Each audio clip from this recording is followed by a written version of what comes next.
Sayın Atavatan YouTube kanalımızın seyircileri, Türkmenistan Gündemi haber bültenimize hoş geldiniz. Bültenimizdeki haber başlıkları: Ahal ilinde yeni caminin temeli atıldı. Türkmenistan, İran'daki ilk uluslararası etkili kadınlar kongresine katıldı. Türkmenistan'dan Çin'e gaz tedarikinin değeri %51 arttı. Ve son olarak Rusya ile Türkmenistan 150 milyar rublelik sözleşme imzaladı. İlk haberimiz Ahal ilinde yeni caminin temeli atıldı.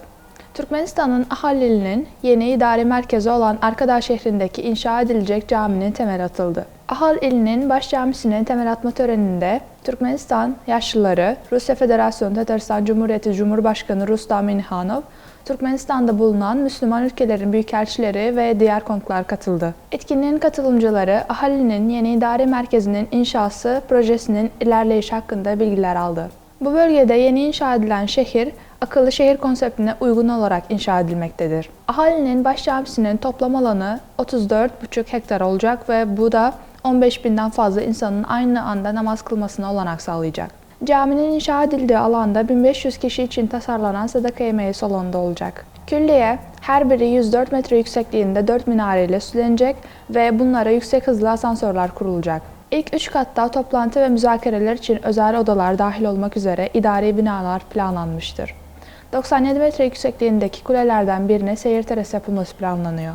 Camide bir eğitim kurumu, 100 kişilik bir medrese oluşturulmasına karar verildi. Aynı zamanda bir müze, bir kütüphane, ibadet odaları ve diğer ilgili yardımcı odalara ev sahipliği yapacak. Camiye çok uzak olmayan bir yerde araçlar için otopark ve diğer teknik tesisler yapılması planlanmakta.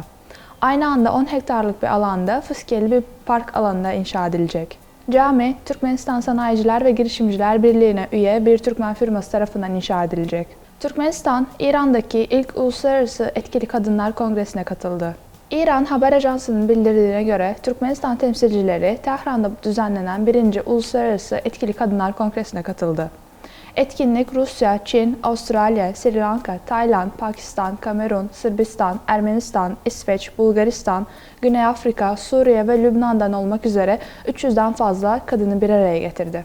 Bunlar arasında kültür mensupları, bilim adamları, çeşitli bakanlık ve dairelerin temsilcileri bulunmaktadır. Kongre, kadınların toplumdaki rollerini güçlendirmeye amaçlayan projeleri hayata geçirme çabalarını birleştirmek için tasarlanmıştır. Kongre kapsamında İran Cumhurbaşkanı İbrahim Raisi ile de görüştüler. 1. Uluslararası Etkili Kadınlar Kongresi'nin özel bir toplantısında merkezi İran'da olacak olan Uluslararası Etkili Kadınlar Derneği'nin kurulması konusunda anlaşmaya varıldı. Türkmenistan'dan Çin'e gaz tedarikinin değeri %51 arttı.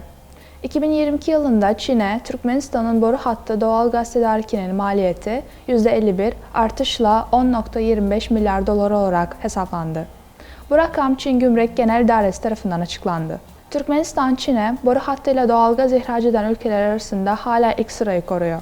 Rusya, 3,98 milyar dolarlık 2022 göstergesi ve 2,63 kat artışla ikinci sırada yer alıyor. Onu Myanmar, %1,3 artışla 1,43 milyar dolar, Kazakistan %4 düşüşle 1,8 milyar dolar ve son olarak Özbekistan %33,9 artışla 1,07 milyar dolarla takip ediyor. Halihazırda Türkmenistan, Çin ve Rusya'ya doğalgaz ihraç etmekte ve ayrıca İran üzerinden Azerbaycan'a takas gazı tedariki gerçekleştirmektedir. Ayrıca Aşkabat yönetimi, Türkmenistan, Afganistan, Pakistan, Hindistan doğalgaz boru hattının inşası projesini yürütüyor. Rusya ile Türkmenistan 150 milyar rublelik sözleşme imzaladı. Aşkabat'ta düzenlenen Rus-Türkmen İş Forumu'nda Rus ve Türkmen şirketleri 150 milyar ruble değerinde ikili anlaşmalara imza attı. Bu, Rusya Federasyonu Ekonomik Kalkınma Bakanlığı'nın basın servisi tarafından bildirildi. Rusya Federasyonu Ekonomik Kalkınma Bakanlığı yetkilisi Dmitry Volvaç, forumdaki 2 günlük çalışmanın sonuçlarının ardından Rus ve Türkmen şirketleri toplam 150 milyar ruble tutarında 50'den fazla ikili anlaşmayı imzaladı, dedi. Türkmenistan, endüstriyel işbirliği alanında güvenilir bir ortaktır. Ülkelerin girişimcileri yeni projeler geliştirmeye hazır. Bugünlerde forumda liderliğini sürdüren Rusya İhracat Merkezi'nin desteğiyle Türkmen Demiryolları'nın vagonlarının, yük vagonlarının ve ekipmanlarının yenilenmesi için projeler uygulanıyor. Şu anda Türkmenistan'da Rusya'nın katılımıyla 3,5 milyar dolar değerinde 20'den fazla yatırım projesi uygulanıyor. Ulaşım, inşaat, otomotiv ve gemi yapımı, ilaç, jeolojik keşif, petrol ve gaz endüstrisi alanlarındaki yeni projelerin uygulanması için hazırlıklar yapılıyor. Sayın Atavatan YouTube kanalımızın seyircileri, Türkmenistan ile ilgili Türkçe haberlerimizi atavatanturkmenistan.com haber sitemizden takip edebilirsiniz. İyi günler.